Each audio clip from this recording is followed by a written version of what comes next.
பிரியமானவர்களே, கர்த்தர் இந்த புதிய நாளிலும் நமக்கு கொடுக்கும் ஒரு அருமையான வாக்குத்தத்தம். ஏசாயா 41வது அதிகாரம் 10வது வசனம். நீ பயப்படாதே, நான் உன்னுடனே இருக்கிறேன். திகையாதே, நான் உன் தேவன். நான் உன்னை பலப்படுத்தி உனக்கு சகாயம் பண்ணுவேன். என் நீதியின் வலது கரத்தினால் உன்னை தாங்குவேன்.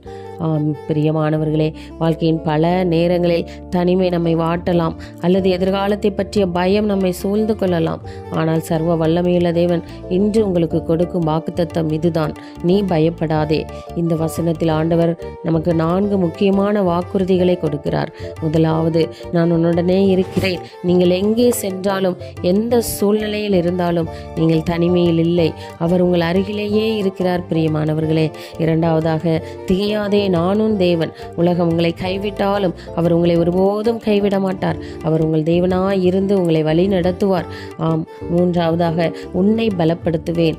உங்கள் சொந்த பலத்தினால் எதையும் செய்ய முடியாது என்று நீங்கள் சோர்ந்து போகும்போது அவருடைய தெய்வீக பலன் உங்களை ஒவ்வொரு நாளும் நிரப்பும். பிரியமானவர்களே, நான்காவது, வலது கரத்தினால் உன்னை தாங்குவேன். நீங்கள் கீழே விழாதபடி அவருடைய நீதியின் கரம் உங்களை ஒவ்வொரு நாளும் தாங்கி கொள்ளும். இன்று உங்கள் கவலைகள் எதுவாக இருந்தாலும் அதை ஒரு பாதத்தில் இறக்கி வையுங்கள். உங்களை படைத்தவர் உங்களை தாங்க வல்லவராய் இருக்கிறார். இந்த நாள் உங்களுக்கு ஆசீர்வாதமாக அமையட்டும். ஆமென்.